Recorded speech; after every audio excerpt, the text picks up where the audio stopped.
We're live now. That's wonderful. We're live now. It is the winter. We're both sipping tea. What tea are you having, Alex? Just a standard black tea. Standard black tea. Mm-hmm. So it is imported tea. Mm-hmm. It is Tea doesn't grow imported in tea. Europe. It doesn't grow in Europe. I have peppermint tea, which does grow in Europe.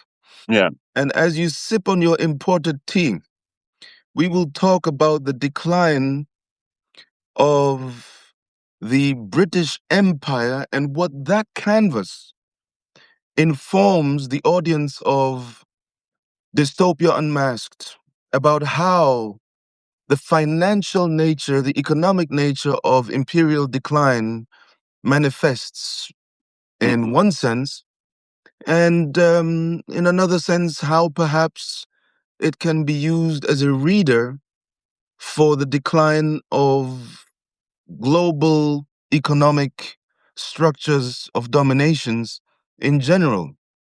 Mm-hmm. There are some beautiful patterns in the article that you have on Dystopia Unmasked that I think our audience should be reminded of. There is an article titled The End of the World That Worked. And that article is the foundation of this conversation today. The End of the World That Worked. We are in an interregnum right now if we are looking at the world order from a global perspective. Something is happening to the United States and America, and you would say it is not Trump. You would say it is deeper than Trump. I happen to know that you're working on the genealogy, the origin, the archaeology of the moment we are in right now. And in Mm-hmm. so doing, you have also unearthed details that many have forgotten about how the United Kingdom went from a global empire to um, a country indebted Mm-hmm. over time, and to a country that was seconded by what is now the follow-up empire that is in decline.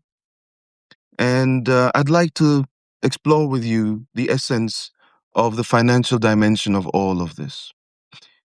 Is there a particular aspect that I would be wise to start with in my weekly quizzing of your explorations?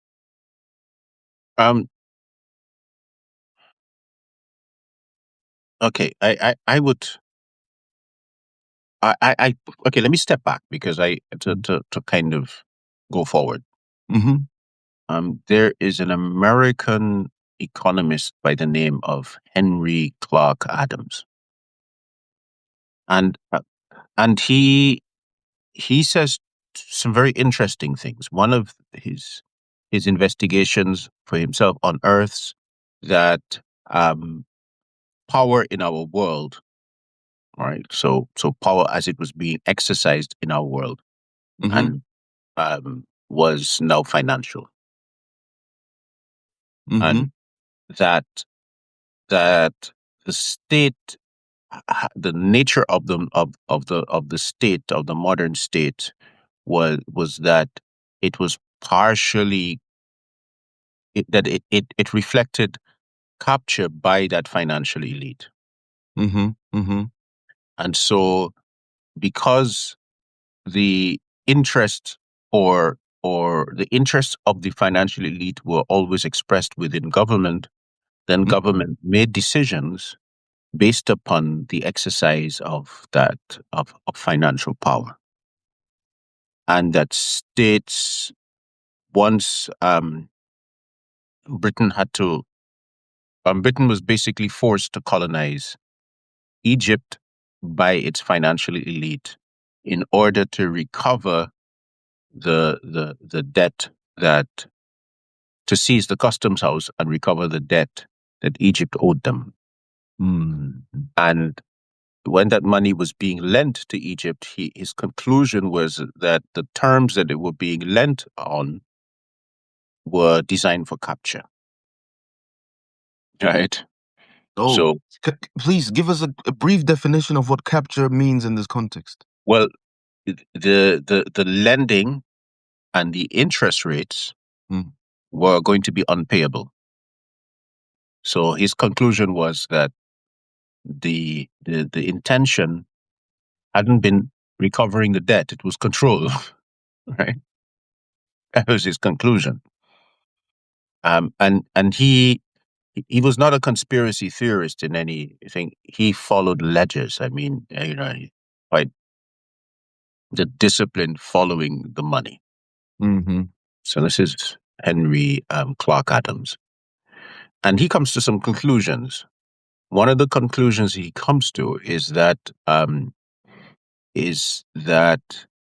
what had happened in the United States post the Civil War in its reconstruction led to a financial center in New York. Because there are two things about New York which are important. One is the building of Lake Erie, which results, so not leak, of the canal. It's Mm-hmm. the building of a canal from the Midwest all the way to New York that secures New York as basically the financial capital, the trade capital, the market capital of the United States. Mm-hmm. And and having done that, and he's watching the consolidation of the development of the United States' financial system. He makes the prediction in the 1880s that the United States is going to become a creditor nation um, of of of the rank of Germany and United Kingdom. Mm-hmm. And he warns that if that happens, that its policy of neutrality would be impossible to hold because the United States government would be forced to send in the military to secure the customs houses to get the money. What year is this? He's saying this in the 1880s. It's fascinating because this is the decade, if my memory is correct, in which Hobson publishes his seminal book on imperialism. And that thesis, that claim, is the same claim at the foundation of Hobson's observation about what imperialism is about. Namely, um, in order to secure business interests, a government will deploy military uh, assets to free the seaways, to oblige a government to, yeah, to force a And this is government to. because it was already happening. Mm-hmm, mm-hmm, They mm-hmm. weren't, the point is that I mean, Egypt and the Suez, I can't remember what year that is. I don't know if you can check for me because Yes, absolutely. Egypt and um, the Suez is yeah, so also the end of the 19th. so you're talking about, I think Disraeli is the first Jewish British president or prime minister, right? It's Disraeli. Let's see. 1850, let me see, it says here, in 1858, a French diplomat, Ferdinand de Lesseps, formed the Compagnie de Suez for the express purpose of building the canal. And the canal lasted from the construction of the canal lasted from 1859 to 1869. It Yeah, opened on 17th of November, 1869. It offers vessels a direct route between the North Atlantic and the Northern Indian Oceans via the Mediterranean Sea, as everybody knows, and and allows Gaza is to about that, come right? again. Gaza, the situation in Gaza and the Ben Gurion Canal Is is about that. about this connection between the Red Sea and the Mediterranean. And the key But point about this is that it saves costs yeah, for trade, maritime trading, by avoiding the Cape of Good Hope, by avoiding South Africa, because yeah, otherwise you have to go all the way right. south, and it's a lot of Adds two costs. week. It adds 2 weeks to the journey. Yes, Okay, time and costs, absolutely. Mm-hmm. so what's interesting is that the French build the canal Mm-hmm. and the British steal the canal from the French, control of the canal from the French Mm. by the indebtedness by indebting Egypt and stepping in as a colonial to colonize Egypt in order to secure their investment. Mm. Okay. So the point I'm making here is that they're really talking about what they can see, Mm. right? The same thing was happening in Haiti throughout the 19th century, Yes. and had become part of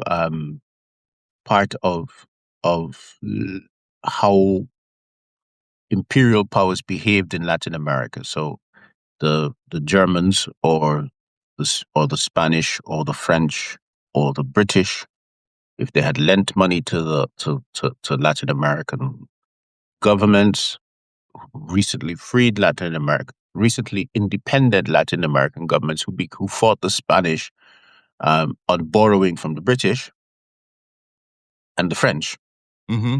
now found themselves in financial capture. Yes. Okay, and so Hobson and Henry Clark Adams are really talking about um, it's a pattern that can be seen. Yeah. Hmm. So the the colonization of Egypt happens. Okay, when Napoleon invaded Egypt and got stopped at Acre I think it's by the 1805 that my 1805. it jumps. Is it 1805? That's what. It's about 1805, yeah, Mm-hmm. sometime about then. And because and it's the Palestinians that stop him at Acre, right? The Mm. Palestinians Mm-hmm. and who and the Turkish garrisons that stop him at Acre, and so he's forced to turn back because what he was trying to do, and I think we have to understand this, he was trying to get a base in Egypt so that he could land an army in India Mm-hmm. because India was the jewel of the British Empire. It was the basis from which he knew if they could secure India, then they Mm. could secure the kind of wealth that could give them global protection. Mm-hmm. So that was about he got turned back at Egypt, so that never happened. Yeah. Minor correction or clarification. Napoleon Bonaparte's invasion of Egypt actually took place between 1798 and 1801, ending in a failure. What happens in 1805 is the rise of Muhammad Ali Pasha to power in Egypt following the chaos left by the French departure. Okay. So Okay. that is the marker is 1805 for local governance, but the French were defeated before 2 to 3 years before. Okay. So when Napoleon comes back, Mm-hmm. the British impose an embargo upon him, and then Napoleon designed something called the Continental System. So Oh yes. Mm-hmm. so they impose an embargo. The French impose a European-wide embargo upon British goods. Mm-hmm. And it is out of of Napoleon's conquest of Europe and the continental system that European nation states arise. Okay, and Napoleon actively promoted that, right? Absolutely. Against the British. Yeah, but that was because the nation state had become a zone of financial capture, and so the French were redesigning Europe as a colonial venture. And the colonial, the nation states of Europe were going to be the means for the financial capture by French, financial and industrial capture by French businessmen. This has to sink in, that it has to simply be understood by people who look at history and who look at colonialism and who look at the way Europeans within 60, 70, 80 years. I mean, when is it? Napoleon is completely conquered. It's 1815, if my memory is correct. The I'm Battle of not, I'm Waterloo. not good with dates like that, right? It's not that significant. The point is, Napoleon is vanquished, conquered in Waterloo, and then what we have is about 80 years later. We have the subdivision of the African continent into different uh, properties of different Western, French, British powers, Germany, and Belgium, of course, famously, and all of that is nothing other than what you're sharing with us here.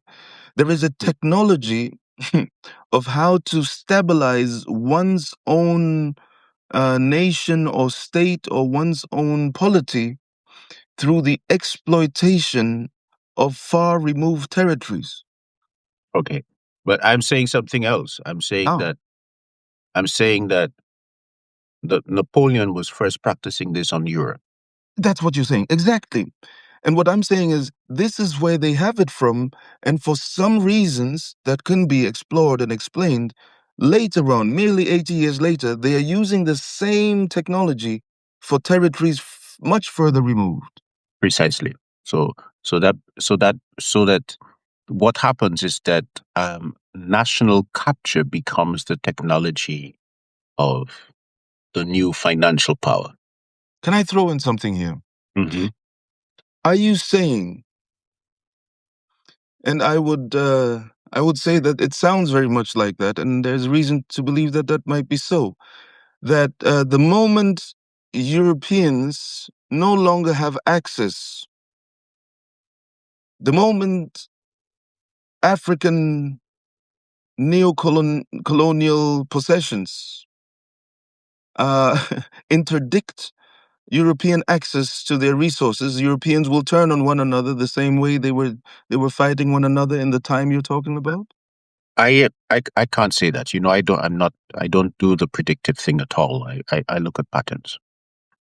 Well, What I can say, what I can say hmm, is that um, is that the nation as a debt container yes.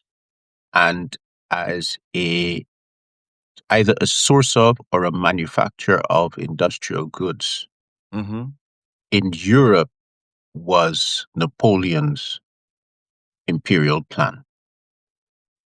Hmm. And so Napoleon forced Europeans to adopt nations when he went into their country, right? In some places, in some cases, he forced them to do so, right? And in some cases, they did so in reaction to Napoleon, assuming that it would give them liberation. It did not. Okay. Just just a side note, the prior corresponds to what happened to Germany. When Napoleon invaded what is today Germany in 18 or 17, 18th century, early 19th century, he forced Germans to actually destroy the map of power distributions they had. I studied that, and I think there are some sources that point to how 60 years later, in the 1870s, the crowning of the German king in Versailles was revenge for the trauma the French, as you're describing, had imposed on German identity uh, under Napoleon. Yes. And and be- and I want to be very clear because this is something I'm going to be working through this year. Mm, Is that when Napoleon arrives in what is now Germany, hmm and he looks at the array of different little kingdoms and duchies that he's got to negotiate with, he said, "I'm not negotiating with all of you." He get your said, shit together. "Yeah." He said, "Look, either you choose two, or I will choose for you." Right, and that's how we ended up with Prussia and Austria. And Okay. the interesting discourse about that in sort of the circles that I worked in was that can be considered one of the many forgotten initial traumas of modern Germany. Yes, and I'm beginning to center that again, because Mm-hmm, I think it's really important to understand the technology of the nation state, mm-hmm, because then you will understand that what we call the neo-colonial experience is not mm-hmm, new, right? And we have to understand. When I wrote that article, "The Ghost in the Machine," on Syria, that's where I was trying to. That's where I had intended mm-hmm, to go. mm-hmm, mm-hmm, But then mm-hmm, when I mm-hmm. saw the kind of noise that people were making about Syria and Mm. how wrong I thought they were, right? Yes. In the discourse they had, I didn't think I thought that I didn't see I could not have the kind of enthusiasm that they had, and I thought, rather than be a killjoy in this one, I'm going to shut up. Mm-hmm, mm-hmm, mm-hmm, mm-hmm, And then so so I've really continued with that, and so now really I think Germany is decisive in that, because it's not that Prussia and the Habsburgs did not exist, or because the Habsburgs were ruling Austria, yes. but it is that Napoleon forced them to change the way that they governed into a way that resembles the modern nation state. Mm-hmm, The same thing happened in Italy. The same thing happened in places like Holland, right? Very similar yes. things happened right across, and and and also the creation of stable bourgeois, of a stable middle class, Mm-hmm, was part of French design, French continental design. mm.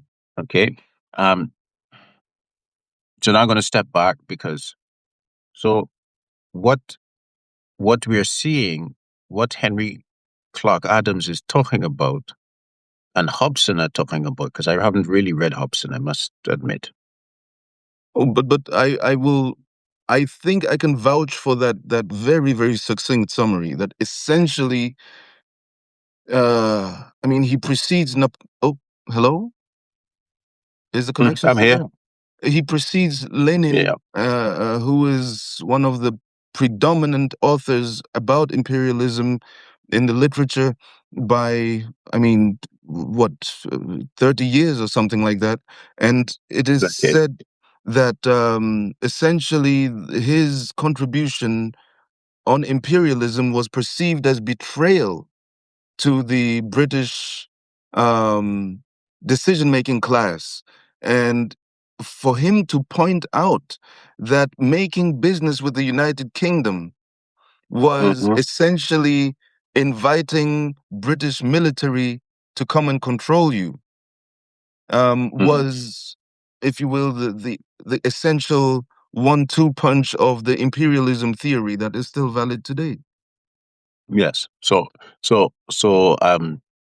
Henry Clark Adams is talking about this in the 1880s. Hmm. Can Okay. I just throw in a piece of Hmm. information just to make sure that it's said before we move on? So in 1803, Napoleon reaches Germany, and there are 112 small independent imperial states owned by abbeys, clericals, that is, owned by knights, and some free cities that have traditionally been capable of maintaining a free status, unconquered by knights and other such kingdoms. These 112 states were dissolved and absorbed into larger neighboring states. In Napoleon's reorganization, Napoleon reorganized what he considered a chaotic Holy Roman German Empire, uh, from these 112 entities into roughly 39 larger states. One has to imagine how many people, families, aristocrats lost power in this rearrangement, Yes. and their progeny, their descendants, are what causes the deep enmity between Germany and France over a period of Mm. 100 years.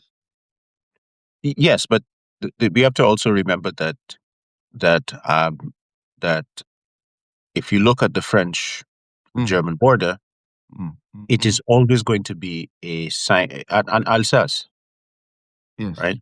It's Hmm. it's it's always a zone of deep anxiety Yes. between Germany and France, Absolutely. right? If you look at Swiss military architecture throughout Switzerland, you recognize that it's a zone of deep anxiety. Hmm. Hmm. Okay, The and you whole got Swiss existence is a is a product of deep anxieties. yeah, but it is because there are these states on your borders, Hmm. and and if they're armed, they can walk across. Yes. Okay, and in the case of Switzerland, it's got a population speaking German, then another population speaking French, and then another population speaking Italian. And at the core, there is a little population speaking Retro-Roman, which is the Hmm. original population of that territory. So Hmm. people usually forget about them, but they are there. Well, I didn't even know that about them. They are Okay, there. so so that what you have to understand with Europe as this patchwork is that it is a zone of anxiety. It is a Mm, zone. It is always going. It can that constitutes Europe, mm, and and and so the thing that always constitutes what would become Germany mm, is a fear that it's never been a natural state, right? So it it mm, it works to counter that by being hyper efficient, right? So the state is hyper efficient, um, is bureaucratic, and is a means. So when there are issues within Germany, maybe even political issues, they quickly draw it into bureaucracy, right? mhm. And they stretch it out whilst they discuss what's going on, because their fear is that Germany is not. And this was Otto von Bismarck's comment. He said, "No, Yes. this has to happen.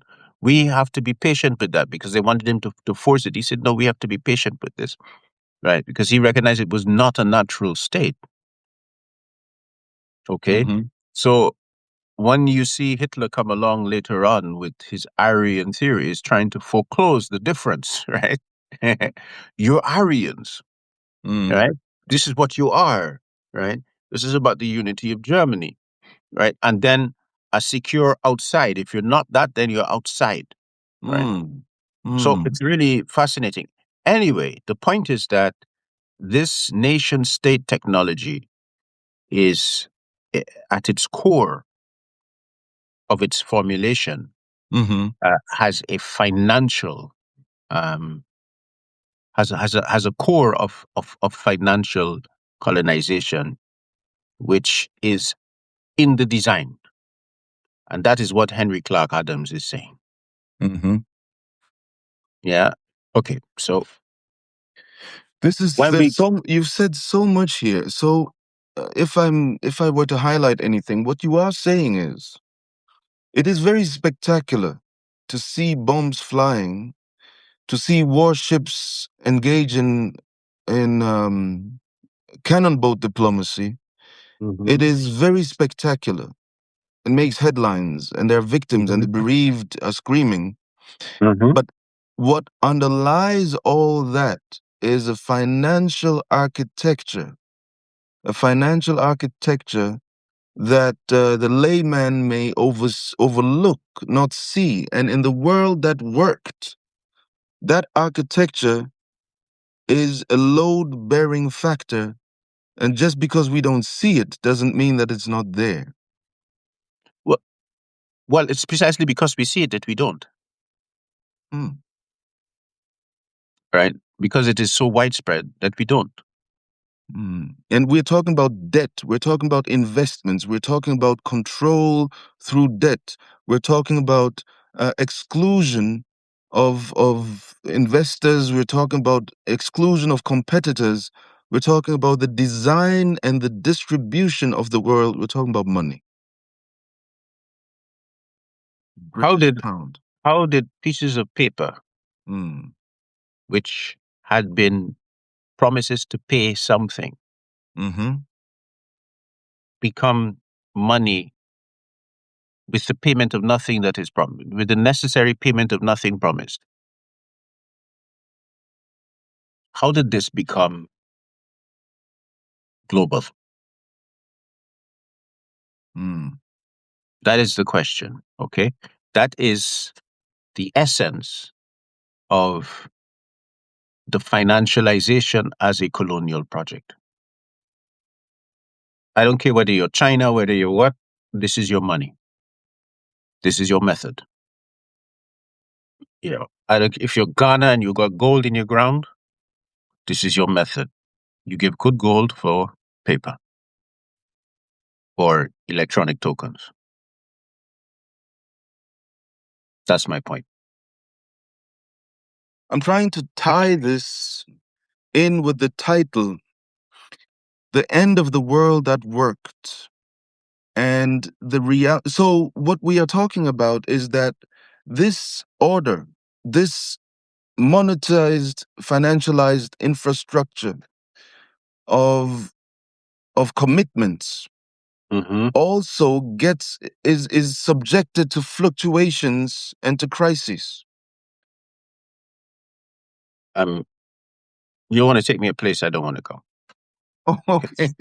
The reason why I don't want to go there is that you're going to get you're going to end, it's going to end up being a lecture on the nature of modern economy, Okay. and that deserves its own space. Mm-hmm. Mm-hmm. Okay, Mm-hmm. and the nature of economy um and its dynamics, Mm-hmm.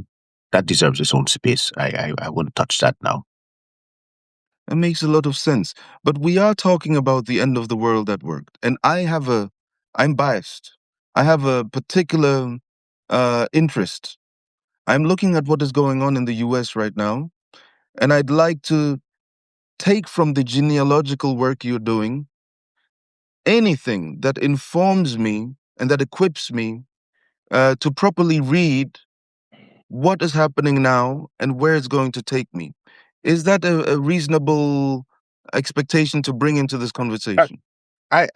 one of the things that I've tried to do over these past few years Mm-hmm. is equip people with a foundational knowledge based upon which they can work it out themselves, Mm-hmm. right? Mm-hmm. And so everything that I've done has served that. Yeah, I think. Okay, I'm making a claim, but that's what I think. I mean, that's what I'm trying to do. And Mm-hmm. so, when I have excavated what I have excavated, it is because I think it's very important. I think you have to. It's Sankofa. That whole thing of Sankofa. You have to go back. You have to go back to go forward. Okay. And and a lot of the analysis that we are facing, it it it lacks genealogy as a necessary. They think the genealogy is unnecessary, and then you can't understand what is in front of you if you can't see what is behind you. Yes, exactly. Yeah. And yes, absolutely. And this is why I'm so interested in that. In the end of the world that worked from January 18th, you published that the core actor you analyze is Britain. When Britain was the world's center. And that's what we've been talking about now. And we've spoken about how Britain, how the United Kingdom was actually lending money to the rest of the world, and how the subtitle of your article is From 1913 to 1931. And essentially, you show in that article how UK became a debtor to the United States because of the World War One Hmm. that happened in that time. And I have some data here. It says 650 million pounds was Hmm. the national debt of the United Kingdom in 1913, and it jumped by 1920 to 7 billion pounds. That is approximately 8 to 85 billion Mm. euros in 1913. Mm. If we're trying to give people an idea, an approximate idea of what that would mean for today. So from 650 million to 7 billion in 1920. And that's about 8 to 85 billion euros. So Mm-hmm. that is quite a problem. That is quite a problem. That is just Go on, sorry. pardon me? No, no, go on. I mean, it's quite a problem if you owe 7 million pounds, 650 million pounds, and you end up owing 7 billion pounds within a period of 7 years. It's you're free floating. You have absolutely you're entirely indebted. What do you do with your life? What do you do with Um, your okay. capacities, capabilities? So what had happened is that I think we have to understand what had happened when the Allies decided to fight Germany. Mm-hmm. Okay. Um, the it was basically the core of that war was the UK against and France before I upset the French Mm-hmm. and against Germany. So the everybody came to the UK for financing, and they fulfilled their financing. They financed them, Yes. okay, for their war efforts. Then Britain, realizing it could not continue to do that, um, including including they were supporting White Russian forces against the Bolsheviks, and that was costing them about 6 million a week, I think it was. Mm-hmm. Right. So So that was the scale of the financial obligations of Britain. Mm-hmm. It very quickly realized that it would not be able to raise that money internally through through borrowing and taxing and also the seizure of some assets. Um, so they realized they could not, and so they decided that they were going to have to borrow. Okay, they began borrowing as the guarantor for the other allied nations. Just so you get the scale of this. Okay. Mm-hmm. Mm-hmm. Um, Henry Clark Adams had warned the Americans that this is where it was going to go. He could not see it not happening that way. Right. Mm-hmm. Because for one thing, the United States is this continent with its resources, and now it had an integrated trade and financial system Mm-hmm. with significant surpluses. So he saw that this is what's going to happen. So they come and they're able because now they can get. Churchill had been seminal to moving um, Britain away from coal, so the British Navy away from coal Yes. into petrol, right, which changes the whole world. Yes. And and the United States could supply the oil, it could supply the steel, and it could supply the manufactured goods. So what happens is that the United States is officially supposed to be is supposed to remain outside of the war. It's not supposed to align itself with any powers. That's its official right. Mm-hmm. The the Wall Street looks at the situation and takes a decision. The decision that Wall Street decides is that they are backing the British, right? Because you got J.P. Morgan in Wall Street, and then you got Morgan and Grenfell, which is the bank which was in Britain. They were integrated with the British elite. Mm-hmm. They also had integrations with the Germans, but they chose their side. And um, and against the official policy of the American government, they began organizing um, American industry and financing American industry to supply armaments, food, and other needs of Britain and the Allies. So much so that when the United States um, decided to enter the war and thought it would take a long time, they were they were handed a working armaments industry, right? Prime for war because it was already doing that. So you have to understand that it was the role that this was organized by J.P. Morgan and its syndicate using private American finance, and then they presented the American state with a fait accompli. The fait accompli was, well, look, if you don't enter the war, all right, if you don't take over the financing, then our economy is going to collapse. Yes. That's Hmm. basically what they said. They said, "Oh, our economy is going to collapse," right? Because at the end of it, by the end of it, and I think I'm giving away my next article. J.P. Morgan was running a basically an overdraft for the British government. Yeah, which the private bankers of the United States were able to hold, right? But they recognized that this was not going to hold. It was too much. Yeah, and And J.P. Morgan had done that for 1% on the on British borrowing or all or 1% of all borrowing and trade. mm, They had begun the negotiations with 5%, but the British said no, we can't do that.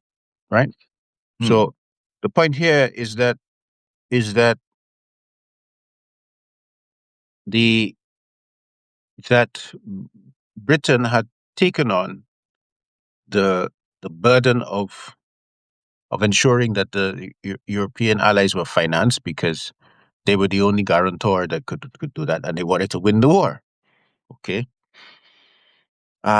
it led to the reestablishment, proper reestablishment of states like Poland, etc. Yeah, Oh, I'd love to see the details of how that ties in together there, because that's yeah, very, very interesting. yeah, Mm, and because I mean, all of these mm. states along the Baltic again. I keep talking about this zone of European existential anxiety. You know, what you're doing here is that you're sharing some of the neuralgic developmental undercurrents um, that determine the political tectonic shifts of what we then see as state politics. Yeah, These are the financial undercurrents that determine how state politics will move at the end of the day. yes, And it's very interesting that politics are very often studied without even the slightest mention of these financial constraints. yes, and this is why I keep repeating the name of Henry Clark Adams is so important because he shows that you have to look at the ledgers. That's what he Mhm. shows. He says you have to look at the ledgers. Okay. Mm. Mhm. Um, Mhm. And I'm and seeing here, just as a illustration, I have in front of me. Let me see if I can show it on the screen. The estimated global foreign investment stock shares from 1913-14, Mhm, and then from 1931-35. So in 13-14, the mhm. estimated global foreign investment stock shares of the United Kingdom are 40 to 50% of the global foreign investment stock shares by 13-14. Between 31 and 35, that majoritarian stock, all the others are fragmented, falls all the way to 20%. So there's a heavy reduction and a fall, as it says in the literature, to parity with rivals, with former rivals. So from 50%, it falls somewhere closer to 20%, thus gaining the same status as former rivals, France in particular. Now, when we look at the US, its estimated global foreign investment stock share in 1913-14 is approximately 5%. 5%.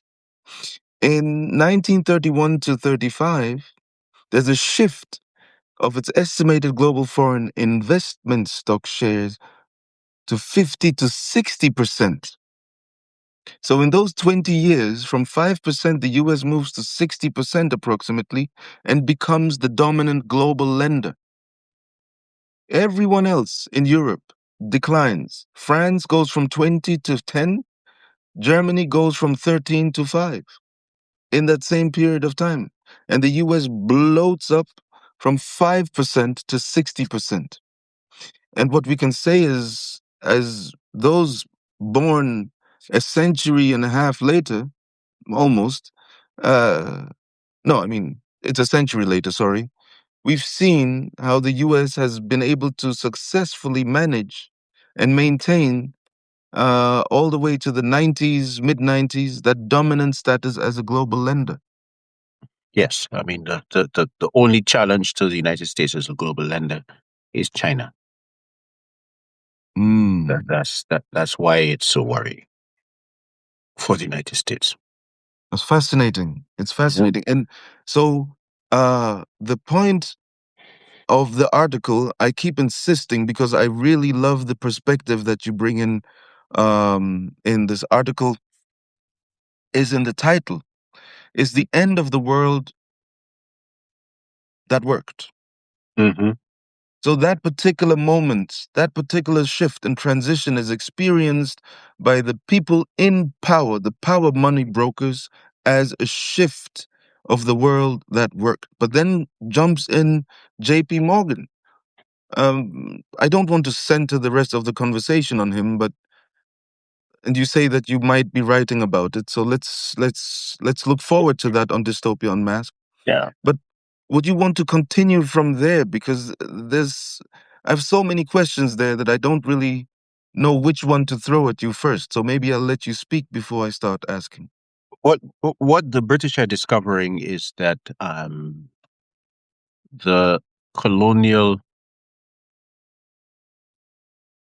domain Mm-hmm. is now becoming a zone which is increasingly marked by rebellion, Mm. even even by white populations, which they assume that it should be okay.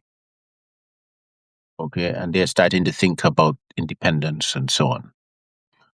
So the British are having to, whilst this is going on, they're thinking that they have to somehow redefine the nature of empire. Okay, and so they come up with ideas like the Commonwealth, etc. Right, as a means of inviting the colonized into Britishness. Mm-hmm. Right, on the limited terms, because their terror was that the periphery would come home to the metropole and demographically transform the metropole. That was always their anxiety. And so they were trying to be very careful with how the language was. So that, to do that, you have to keep certain things indeterminate and certain things quite determined. Mm-hmm. And so they were trying to deal with that. So what we're seeing is a world that is changing, and increasingly it is the the financial tools, and I'm going to call them financial tools of warfare, Mm-hmm. which or domination, which are successful, right? From which you're not getting serious pushback anymore. Yeah. Um, and so, so by the end of World War II, it becomes clear to the British that the colonial project isn't viable anymore, Yes. and so they begin to wind down. But also the Americans want they want unfettered access to the Commonwealth. They don't, because the British economy is built around access to the Commonwealth as a zone of extraction, with industrialization placed into domains that, or into states that had significant white population. So if you didn't have a significant white population, then you weren't allowed to become industrialized, Hmm. and you weren't allowed to have a market that could organize the zone in which you were in. So you see that the countries that were permitted to be industrialized were Canada, South Africa, New Zealand, and Australia. New Zealand, not so much. Um, so this the and my point, and the reason why I raise that is that that doesn't really change significantly after um, after independence. Mm-hmm. Independent, that doesn't change significantly.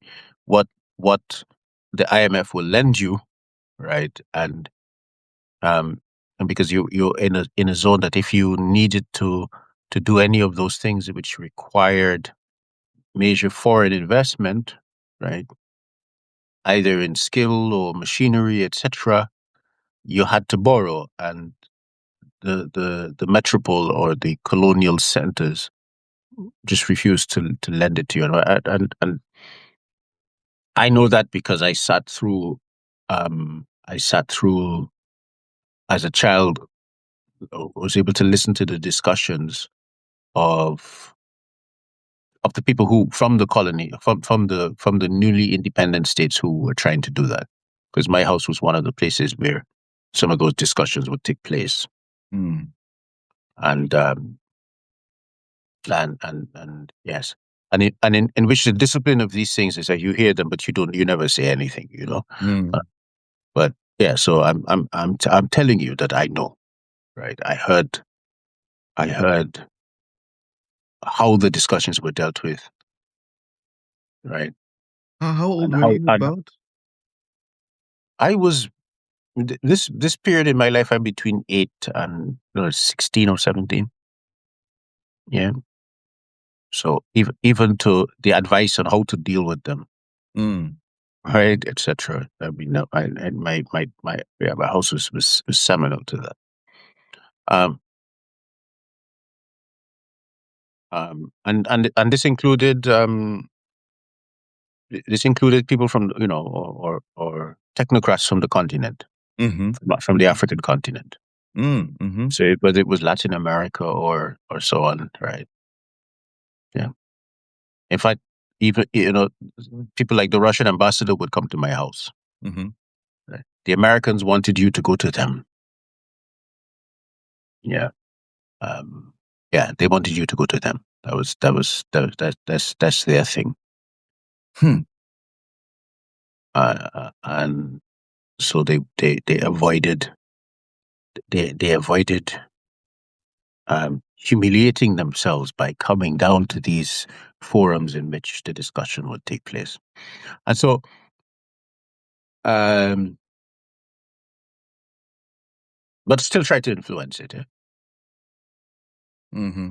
Um, so what happened is that they got to the point where the only tools that they would have were basically blunt instruments. Um, so because they were not involved in those little things, they would have to they ended up with blunt instruments. Mm. So that what I'm really saying is that the in my lifetime I began to see how the American colonial or imperial machine began to slip Mm-hmm. through the mechanism of their arrogance. Okay. Anyway, so um, so so okay, yeah, Much of that will be illustrated or has been illustrated um, by the diplomatic cables made public through WikiLeaks. yeah. If you, So if you yes, spend, if you spend, I don't know. Well, it seems in the public domain, you will find people that have spent time reading those documents and have risked telling the public about what you find in there, because in some places, just accessing the website has been illegalized. And I remember, I think Hillary Clinton suggested um, Julian Assange be killed for making those things accessible to the world at large. That's how bad it is. Not yeah, the way they behave is the problem, which is quite problematic if you get a chance to look into those. The cables about how diplomats speak about dignitaries and representatives and interlocutors from other countries that they're supposed to be interacting with diplomatically. That's when you understand that Trump is not an anomaly, that mm, Trump's brutality and Trump's ignorance and arrogance and dismissiveness is not an anomaly, is not a deviation from the standard operating procedure of the people employed in that government's administration. But that's just as a footnote I had to think of. yes, Where, yes. And I recommend, because I've gone through the WikiLeaks. mm-hmm, I recommend people go through that. mm, It's it's an education, and also American court records for yes, certain yes, types of yes, yes, cases, right? Especially things like terrorism cases, political prison.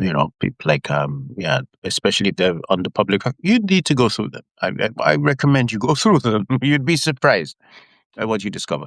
But what was clear was that even myself at that age, the the nature of the American imperial beast became clear, and it was not even that you had to have some kind of um hatred for them, right? Because the reality was that the Russians themselves, they wanted their resources too, mm, right?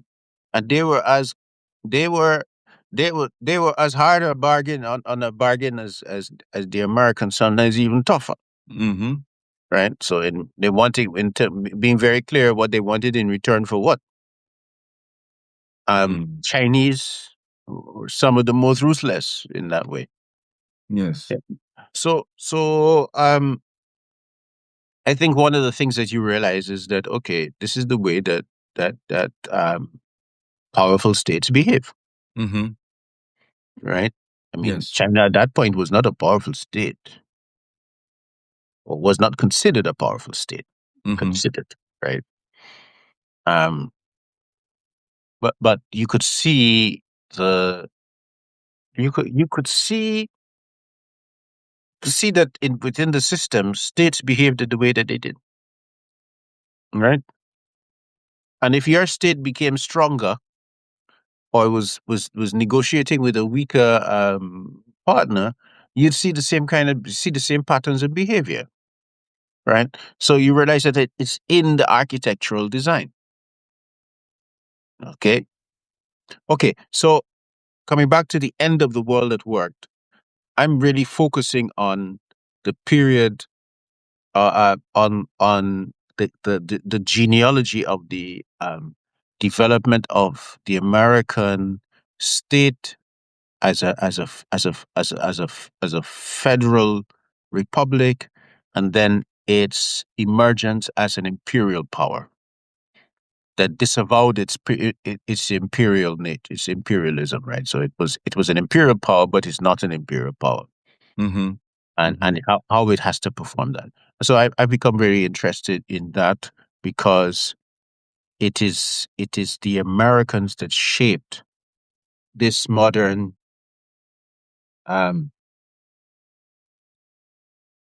modern system of financial power, And we've talked about this before. And the key Mhm. point is to keep an eye on the decline of demand for US dollars as global reserve currency. Because that will be, I'm just kind of struck by this in this conversation. I'm assuming that that will be a key marker when there's a steep fall in demand for US dollars on the global level. That might be the key marker even for the dormant layman to understand that the US has lost its status by losing its currency status. It has lost its dominant, globally dominant status. Okay. The thing that we have to understand is that even the Russians don't want that. Oh, that's a good point. Why would that be? Why do you Be- say that with such clarity? because because the United States underpins and underwrites the existence of global markets, of a stable idea of global markets. The United States underpins and underwrites it. The When that is threatened, the Federal Reserve will kick in, and the state, and if it's under serious threat, then the U.S. Treasury then gets involved to ensure. That's why the U.S. debt is not the size of the U.S. debt is not an indication of instability, right? It is because money in the modern system is debt. It cannot exist except as it is created as credit. Mm-hmm. So until you borrow money into existence, it cannot exist. And when you settle the debt, right, Mm-hmm. no money exists. You have to understand, when you pay the debt back, no money exists. Mm-hmm. Money exists. Money is a debt. That is why it is called a credit based system. Yes. Okay. So that the size of the US national debt as the underwriter of the global market is not an indication of anything. Okay. Now its proportion to the United States' GDP is what is worrying, because then it begins to reveal instability within the system. Okay. Hmm. The thing about it, so that you can't, if you want to understand um, modern economics, you cannot look at at the modern state from a house balancing its budget. It's stupid. It does not work. It does not Mm. acknowledge what the nature of what the nature of the state, that the state must do. Okay, and its Mm. central bank must do in the creation of money and the management of currency stability. That's the Mm-hmm. rule of it, right? Mm-hmm. And yes, so but that entire system that we have in the modern sense, in its final position post Bretton Woods, is by U.S. design. I get that. I get that, but I also, um, from this conversation, from looking at how the British lost their status as the dominant monetary power on this planet, Mm-hmm. and looking at what that meant for them, that Mm-hmm. meant an expansive presence.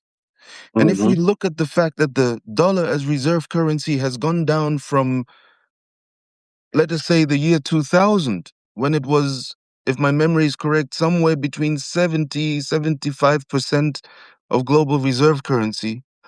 And then there seemed to have been this huge crisis because of diversification during COVID Mm-hmm. in the global demand for dollars, that it's declined all the way to now somewhere 50-55%, Okay. from 70 plus to 50, 55, Okay. 57. So in So 2000, okay, sorry, please finish. no, it's just sort of, am I making too much of it if I think what? I think that we're looking at a very complex contingent system, which we tend to look at with a set of mythologies, and you have to really look at that system, which is a network of connections, right? With very hard, very impassionately, right? Okay. The thing is that in 2008, the United States was not sufficient as a sovereign backstop to the collapse of the international market economy, as well as a global market. It had to call on the Chinese. Okay. And that in itself indicated that the system had changed. But this was not acknowledged. Okay. And so our analysis of the way that the global economy works is inaccurate unless we consider that. Because it also means that Chinese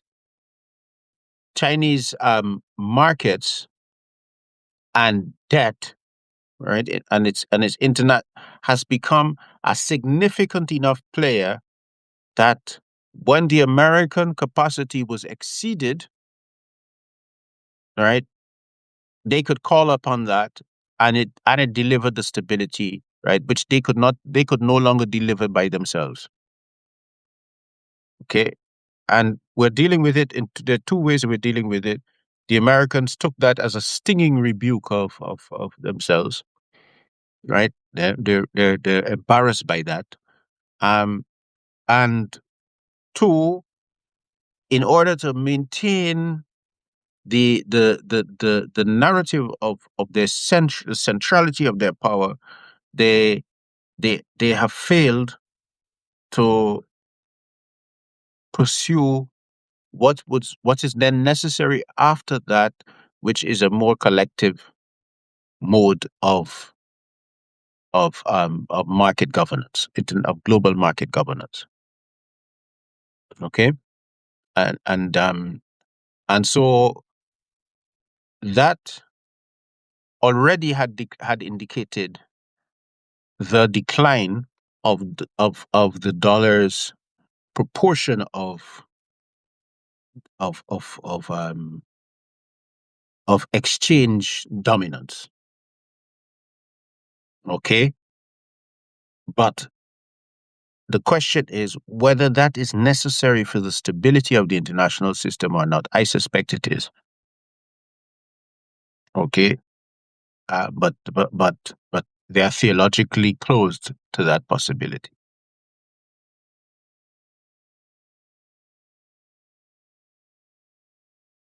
And that's why the Chinese and the Russians and the rest of them do not want to destroy that, because they recognize that none of them are willing to hold the backstop position, right, that the Americans are holding in order to maintain the global economy. Mm-hmm. Mm-hmm. Mm-hmm. Nobody wants it. Hmm. And there are very few nations that have the mass. China is the only other nation. China and India are the only other nation. China and India are the only other nations that have the mass to be able to manage that role.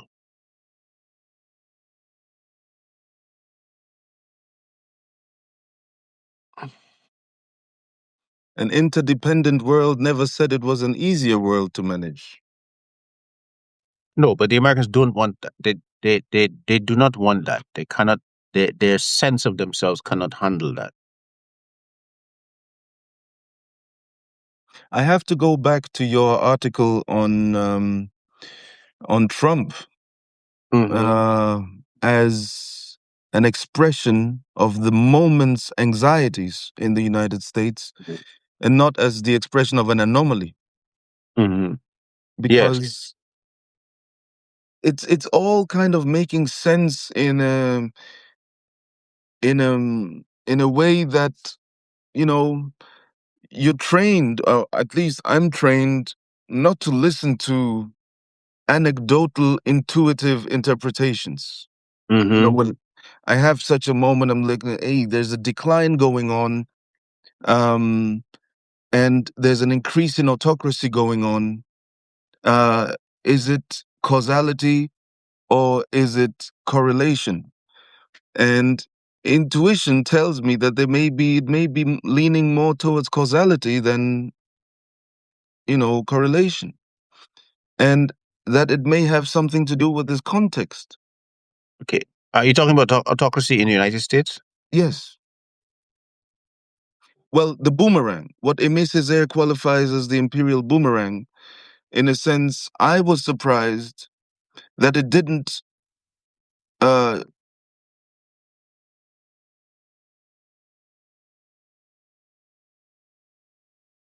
it didn't shock the West when Homeland Security measures were taken the way they were taken under George W. Bush, under spurious reasons. When these towers fell, and then in the years right after Homeland Security increased these measures, these surveillance measures, I thought to myself, oh, because I was still very much drinking the democracy, rule of law, human rights Kool-Aid that for me totally collapsed after watching them in compliance and silence accept what was done to the to civil society in Palestine.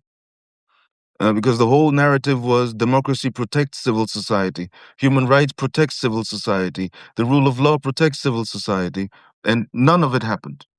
Well, look, the after the American Revolution, the next significant event um, were the Indian clearances. Okay, it was a slave society, so the Indian clearances happened.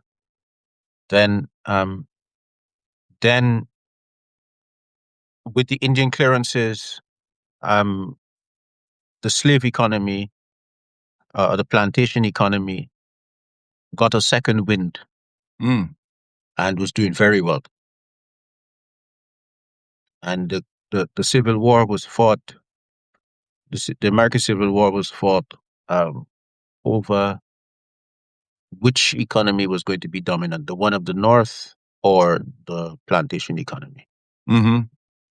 And when the guys in the plantation economy realized that they had been outflanked, they chose to secede, and the North declared war upon them, led by Yes. Republicans because Lincoln was a Republican. Um, at the end of the war, which was fought under the propaganda of war to freedom, free the Africans. They were freeing the Africans, collapsed the Southern plantation economy. That was the whole idea. But then the war creates a lot of debt.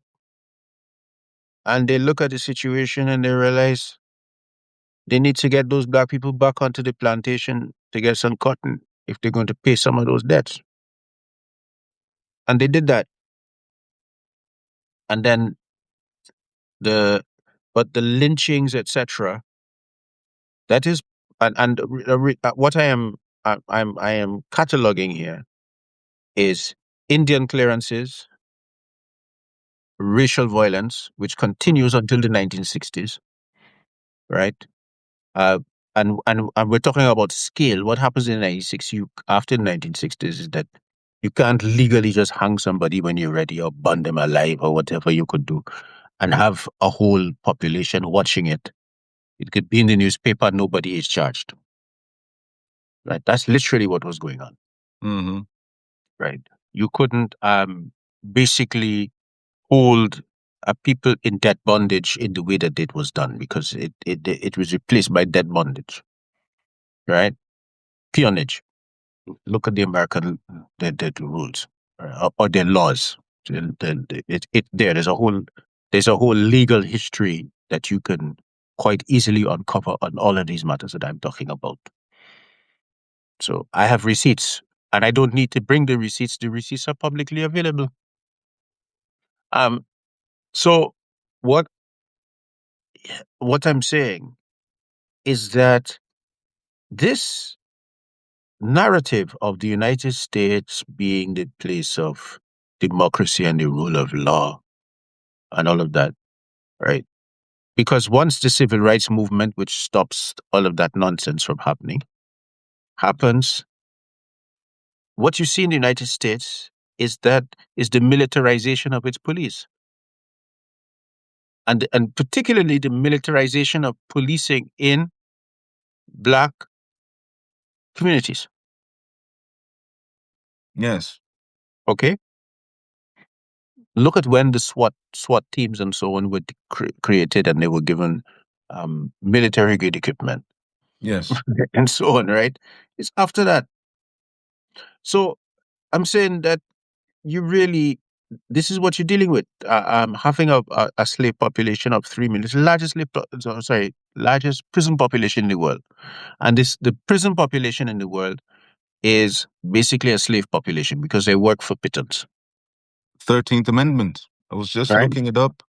How many? Yeah. So, approximately 1 million incarcerated individuals in the US work today while serving sentences in state and federal prisons under the 13th Amendment, the so called punishment clause. Yes, Approximately 1 million incarcerated individuals. and ICE expands that. Exactly. Right? ICE is a means of expanding that. These are slave catchers. Right? I'm just saying to people, I don't, if you're not reading Baldwin and Malcolm X and Angela Davis and Eldridge Cleaver and all, and then the other modern writers or more modern writers who bring the receipts, what's his name, quotes, C quotes, I can't remember his name, but you have all of these people who have written on this. And now you're behaving like this is some kind of anomaly. No, what has happened is that now it is being visited on the people who were supposed to be exempt from it. Right? Mm-hmm. Yeah. Tallahassee quotes. Thank you very much, Yusuf. Right? That is all that has happened. It is now being visited on the people who were supposed to be exempt on it. The Europeans are complaining about Greenland because it was okay when it was not them. But now the American Empire decided to get them to get them to slap, right? And they get slapped, a little bit of blood coming out of their mouth, and they're making more noise about that than the killing of the slaughter of nearly at least 500,000 Palestinians, Mm, right? mm. Of Rwanda, in which the French supported the Houthis, right? Sorry, the Hutu militias, and then brought them into to Congo, and that is the means by which the Congo has been has been Integrated? made no has been made into a zone of war, No. Mm, right? mm-hmm. And so their problem. I mean, what's his name? Everybody talking about Carney. He's become a kind of hero. No, I mean, that's all. They just got a slap, and they and now they're going, oh, this is so unjust. But it was not. It was not that case when it was even on the because if it was, then they would have taken the United States to the UN, right? Which is the reason why they killed Malcolm X, because Malcolm X was going to take them to the UN, For okay, genocide. for genocide, right? Hold on, let me just specifically spell that out for our audience, because for many people, whenever they hear this, this is really the first time they hear it. Mm.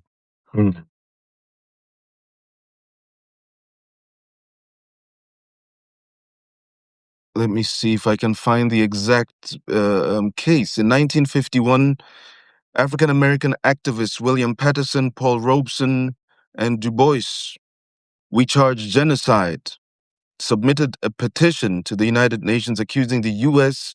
of genocide against Black Americans due to widespread lynching and systematic state sanctioned violence. In the 237-page document, they argued that these actions, including over 10,000 unconfirmed lynchings, violated the 1948 UN Genocide Convention Yes. by Raphael Lemkin. I think he was Polish, who had a Polish Jewish person who had codified the Genocide Convention. And for some Mhm. reason, nobody has ever heard of this push by African Americans to apply that codification to the United States of Yeah. America. So yes, and that's my point. So my point is that this is not what we are seeing presently. Is not. It's just that the United States is now expanding the categories in its late stage anxiety of who its necropolitics should be exposed to. Mm. Mm. That's all. Okay. We've It's we've 11. It's 11:30. I noticed that we've had very little. We've got 19 people, but very little comments. and I think I have an inkling as to why. Because Why is that? again, you have this quote that I love so much. You say that the sins of a nation can be read on the topography. No, I mix it up. A nation is destroyed on the typology of its sins. Again, a nation Then is is destroyed. destroyed on the typology of its sins. And today we zoomed into the financial history within that category that you use the word sin for. If I mean, I don't know whether you would ever uh, sort of do research with a category titled sin, with sin as a category. But in any case, right, the category sin can also be looked at financially and can also be studied in terms of the financial archaeology. Yes. And when you do that financial archaeology, I think many people will not be literate in that. I myself am more of a listener to you in this than a Mm. contributor because the financial history, and you mentioned it very briefly when Mhm. we touched on the year 1913 and when you brought up J.P. Morgan. The Mhm. financial history, the telling of the financial histories has very often been occupied by people who build on conjecture rather than Mhm. on data. Mhm. I personally never use the word conspiracy theorist because to me, the bottom of that, because of the origin of that Mhm. word in modern parlance, because it was brought in to defame and disqualify uh, um, revelatory discourse or unpleasant discourse to the powers in place by the CIA, when one Mhm. realizes that, I don't know how one can still use that word. The key to me Okay. is that what is being said conjecture or is it substantiated Yeah. empirically with data? Okay. So let me say something. Yes. The protocols of the elder learned, what of Zion. Right. Yeah. I honestly think that that is a document produced by some um, European intelligence service, right? 19th century talk. Yeah, and because you see, it provides a scapegoat and it Yes. provides a conspiracy which distracts from the more obvious guilty parties. And I'm gonna give you a classic, right? And I think after this, I'll finish. Um, let me give the the British were trading with the Chinese. They needed tea and other manufactured goods. Yes, exactly. Right. All of this, right? These fine china, porcelain, and so on. The Chinese did that. Fans and certain types of paintings, etc. As Chinese. Mm. Okay. And so the Chinese, when they come, they say, "Well, do you want any we have manufactured goods." The Chinese, they say to them, "I don't need none from you." One second, somebody's at my door. Mm. Chinese say, "We don't need anything from you." Hello. We're a nation that has everything. So they say, but You don't instead, have a drug addiction. Let's fix you with so the Chinese, I said, but we need to make some trade because all you want, the Chinese say, no man, just bring your silver and shut your mouth, right? So they needed to to equally balance, and so they started selling the opium to the Chinese, right? The the British bringing the opium from Afghanistan. No, you know where they come from, right? And the Americans shipping it from the Turks. Okay, and the intermediaries to this trade became the people who knew how to be in the middles. So one of the families of that was called the Sassoons. The Sassoons were huge in kind of that middleman arbitrage. They were genius. But the Sassoons had been the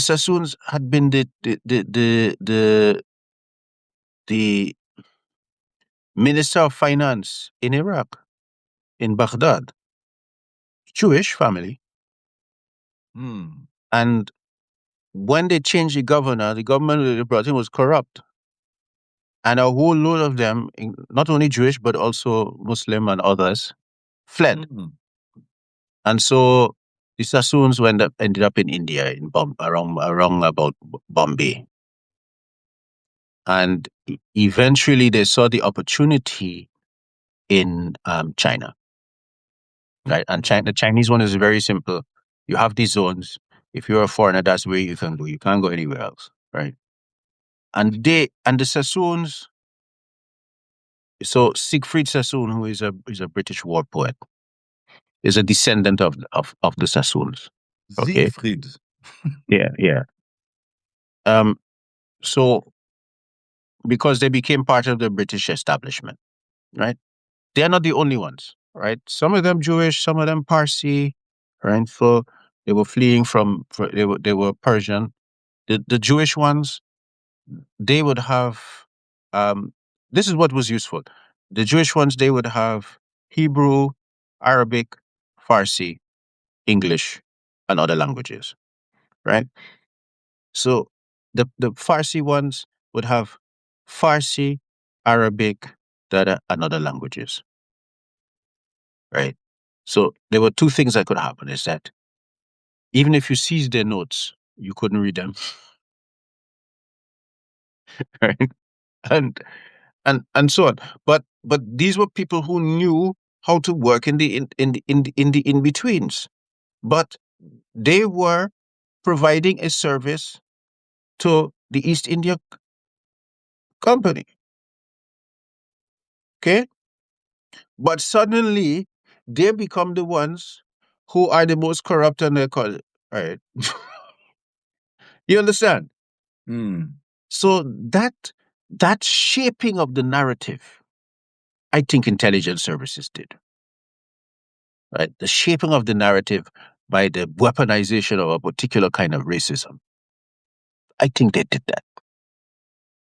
This is the first time I'm hearing this because any serious academic sort of exploration of that particular document will invariably lead you to the claim that it is the Russian secrets, the Tsar's secret service that Maybe it drummed up. is. Maybe it is. But Mm. the circulation of it was a very effective foil against the attention falling back. The when the Americans became independent, the only place that they had to go, the British shut them out of the Atlantic system. Mm-hmm. They could only smuggle. So they had to shift their attention to China. Mm. A majority of the American trade was China. And you know what they were selling? They were selling American ginseng to China. They didn't have silver, right? Mm. So the Americans were the only ones who really established a trade with China that was not silver based. Mm. Everybody else was paying silver through their nose and their, sorry, I was going to say through their nose and their backside, because it's Chinese. Does I don't want. We don't not. What do you have? I don't want it. Keep it. Just bring the silver. Right? The Americans are the only ones who solved that with Chinese with American ginseng, and there's a whole story to that. Okay, It's but fascinating. the point about this is that um basically European imperium came out of that looking pretty bad. And the Jews were very useful means of shifting the attention And the blame and the blame. designating the eternal scapegoats. Yes, including in banking, all right? When basically even in banking, um, the bankers who emerged, they were one Jewish and two Protestants. Why? Because they were locked out of everything else. Mm. That's one, right? So these the professions that they considered beneath them, those are the ones. But part of the problem why was that when they had European money lenders, Mm-hmm. European Christian money lenders, they were often too voracious in their appetites for interest, Mm-hmm. Mm-hmm. right? And it did not work. So they ended up going back to the Jews and the Protestants because they they were not as bad as the other ones. Mm. Okay, but all of this never part, right? And not only that, but if you think about it, how many Jews could be money lenders? You know, this You is understand? such. How many of them Yes. could be money? So the racism of the matter, right, was that you turn around and you take a people and you make them a scapegoat.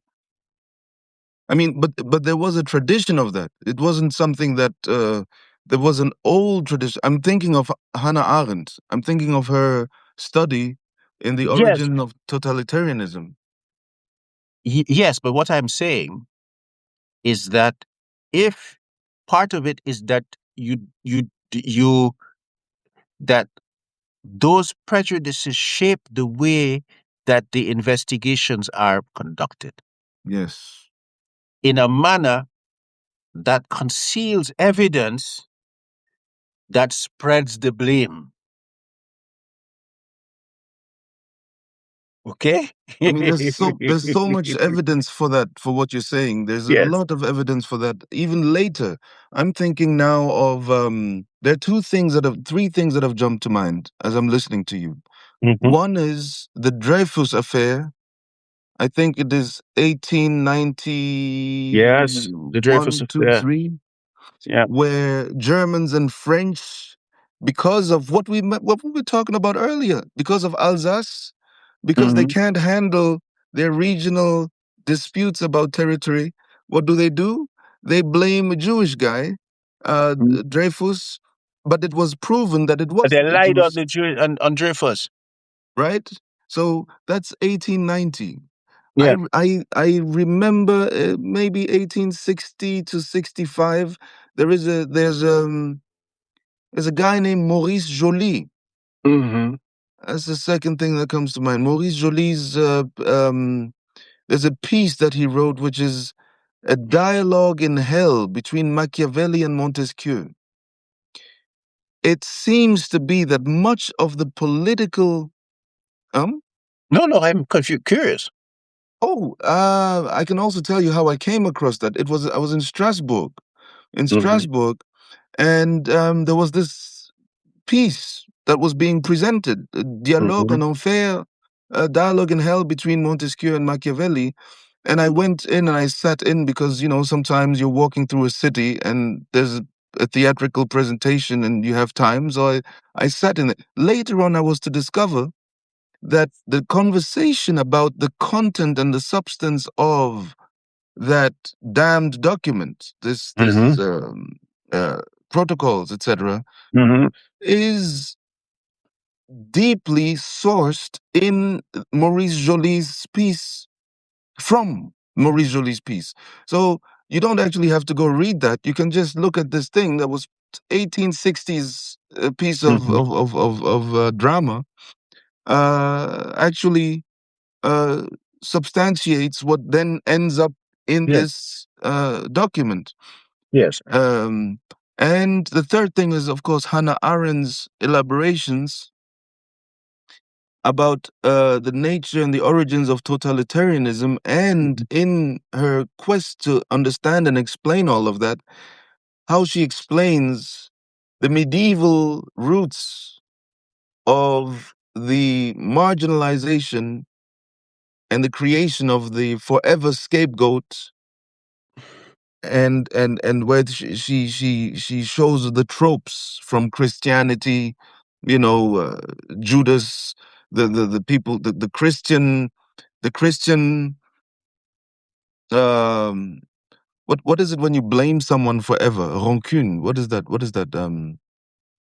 Ah, when you blame somebody for doing something, you're the word just is not coming up. But basically, And it's not coming to meet either. So but the point is that the Christian tradition of blaming the Jews for the killing of Jesus, that fueled for how many centuries the permanent quest for Jewish communities as permanent scapegoats of whatever went wrong, whether it was an epidemic or whether it was whatever went wrong in the European community. Oh, and a fourth thing is just popping to mind.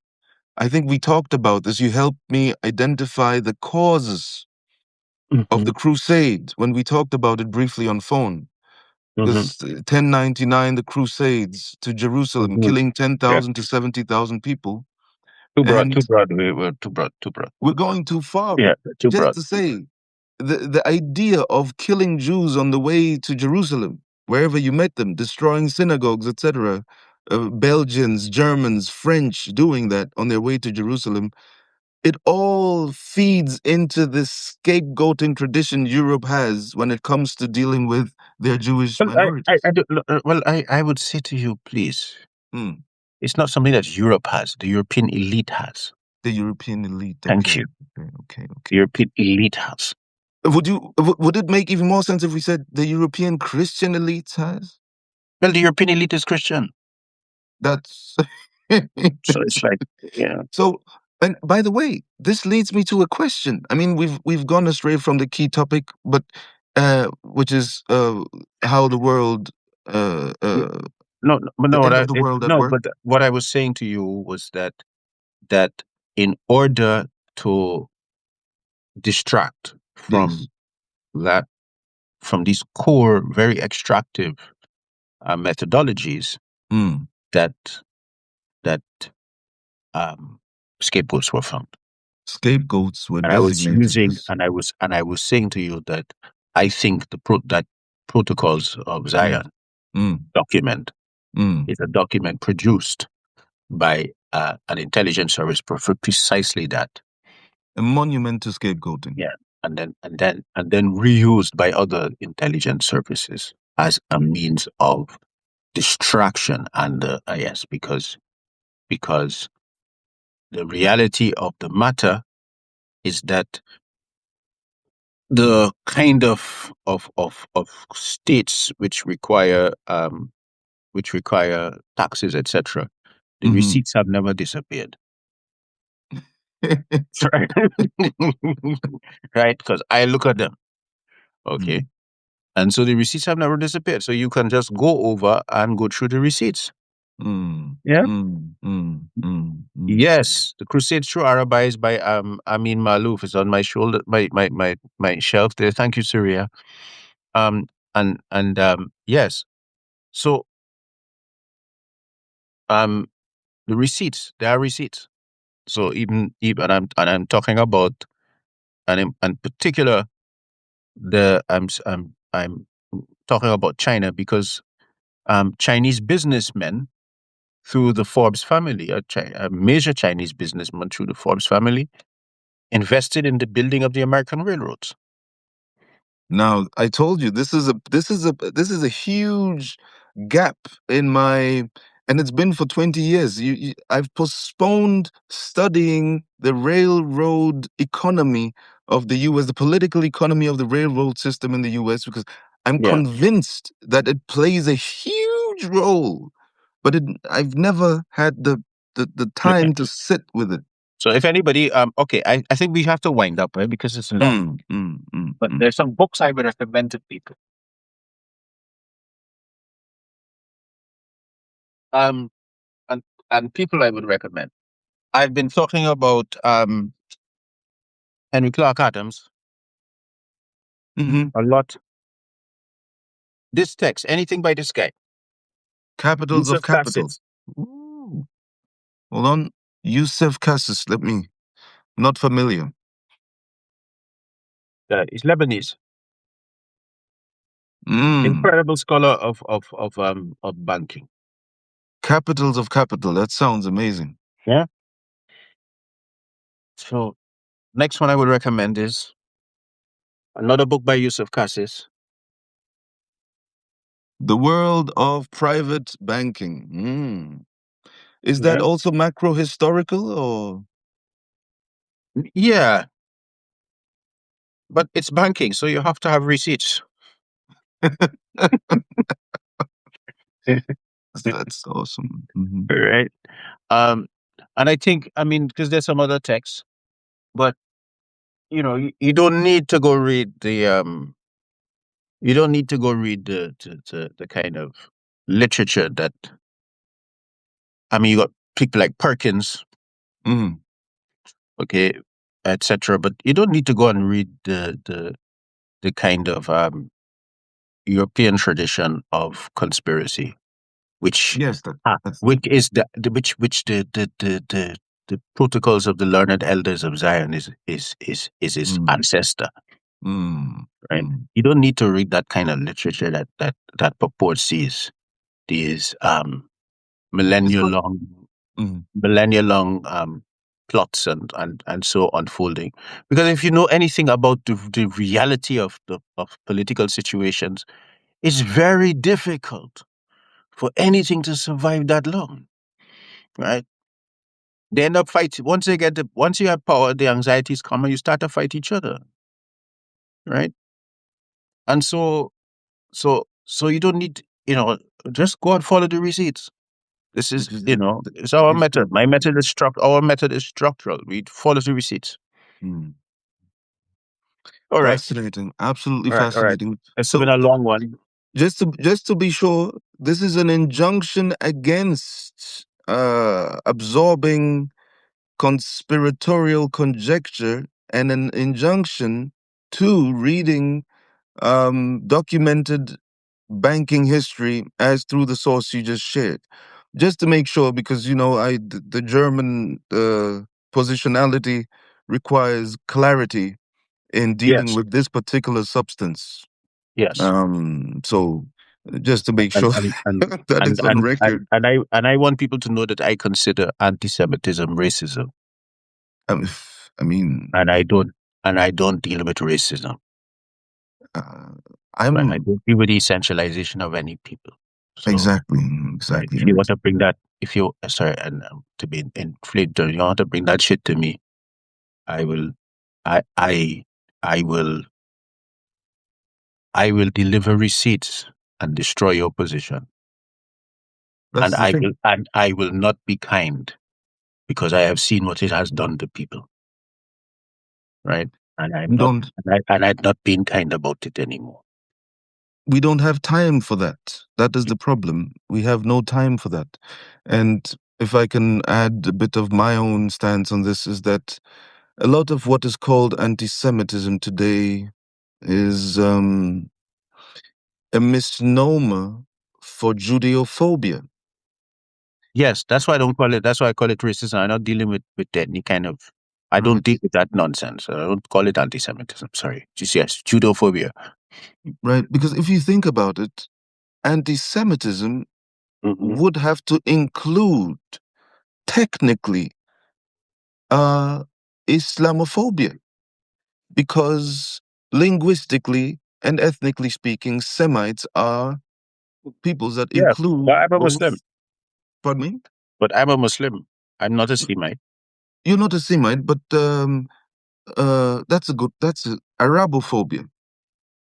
Well, I'm not an Arab either.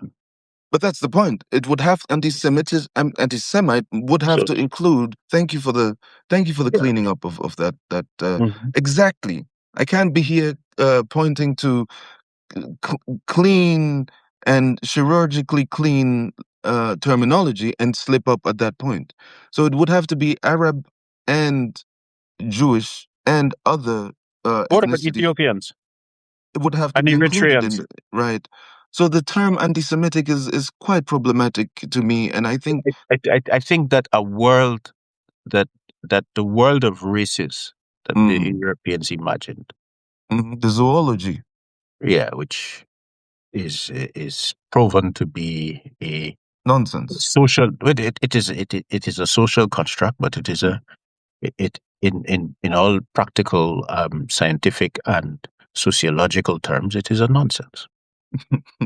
And so when you are basing your positions in that, right, that's why I don't. That's why I talk about racism. I don't. Mm, The whole construct of race mm. is so deeply problematic and Misguided, a, a substantially misguided. a colonial means of managing the world. No, it is very useful for managing the world. And so, if you want to be anti-colonial or to destroy the colonial, then that is one of the first idols that you have to smash. You have to be anti-racist, anti-racialist. Yeah, because it's not it's not it is not racism so much as the whole idea of racialization, Mm.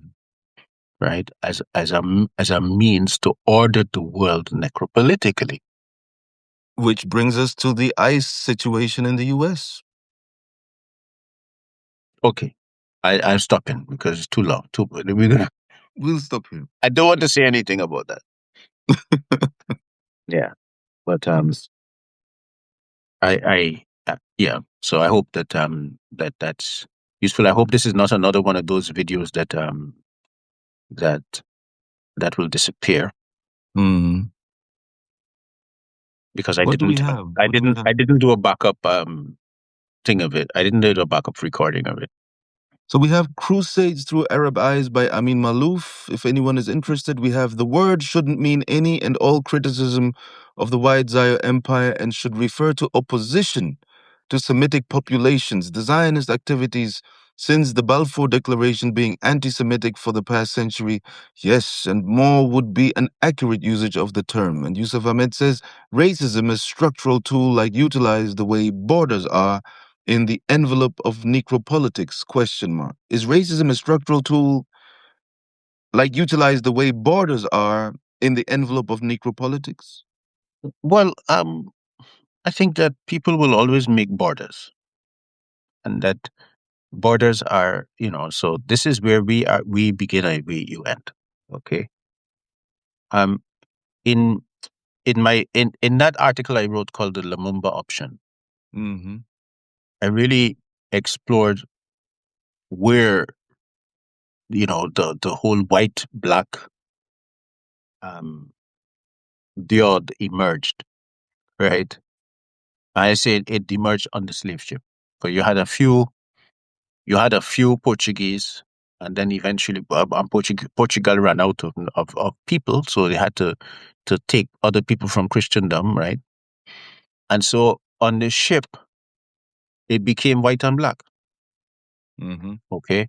And so the creation of a super ethnic identity emerged. And it was the Portuguese who were the worst first ones to really talk about raca, or race. Mm. Okay. And that, and that, um, and race had begun as the difference between, so, so they had a Muslim population within um, the south of what is now Spain. That Muslim population was both Arab and Berber and other, because they were trading with Mali, and it was that gold that was supplying them. So they traded, including slaves, both ways. Okay, so they would bring slaves from out of Christendom into there, and so on, right? So the point here is that the Portuguese had done is, or the Christians of Europe had done, or of Southern Europe had done, was Mm. declared that as a blood quanta, this other group of people could not become ever part of that land Mm. and must be excised. So that the definition of race as we know it came out of genocide, Mm. right? Came out of ethnic cleansing and genocide. Um, uh, and and so that has always remained part of those identities. It's always in there. You can't just rip it out. Okay. And so the organization of the world along those lines became, but then it is treated as it has to be treated as a scientific fact in order to become a legal fiction. Yeah. And I think studying how that emerged is very important. Yeah, very important for understanding the modern world. Mm. Mm. Okay. Okay. Surya is giving us another one. Genesis 10 per derivation of Semite people by Johann Gottfried Eichhorn. Acorn. Yeah. Son of Son of Noah. Noah. Yeah. Shem. This came from Ismail al-Faruq, his Cultural Atlas of Islam. Thank you. Yeah. Thank you indeed. Thank you indeed. There's so much going on. And what you were mentioning now, I just want to point our audience to thank our audience for sticking with us through these weeds that we've been Yeah. plowing through today, from finances to the actor analysis of the scapegoats that were. It's a long thread, but Yeah, there is absolutely. consistency there. And the key point is I'd like to thank everybody. You mentioned the Lumumba option, which is an article published on the 1st of June on Dystopia Unmasked. And you can find it in the posts in the archive of Dystopia Unmasked. Mm. I'd like to thank everybody for sticking with us and close with the regular call if you appreciated the scope, the thematic scope, the topical scope, the depth that Alex brings to our knowledge and our curiosity, please consider becoming a subscriber, not only of the free accessible articles, but a subscriber perhaps that supports us to the tune of a coffee and a bagel a month. I Mm. think it's even less than a coffee and a bagel a month. Um, and this way, this can grow and this can help us perhaps do more deeper independent research, which today in 2026 is becoming an increasingly rare option for free thinkers. So thank you so much for sticking with us today. This was Dystopia Unmasked with Alex, and I get to quiz him next Wednesday again, as every Wednesday we've been doing for 2 years now. Thank you indeed for sticking with us today. Okay. Well, thank you guys, and And Surya, as I dig through those archives, I also realize how much I don't know. Because I Indeed. get surprised every time. Every time I get surprised, I see connections I did not know existed. Right. So, yeah, you know, more of us need to do this kind of work. And if you don't do that, then support somebody who does. And and so that we can encourage a very different kind of scholarship. Yeah. Absolutely. Absolutely. Thank you indeed, Alex. Thank you. And Okay. thank you to everybody that was in here. If you haven't subscribed yet, subscribe. It's free. Yeah. And thank you. We had 22 people today, so I don't know how you stuck with it. It was long and ranging. So thank you. Thank you for your patience. All right, everybody. Bye. Salam.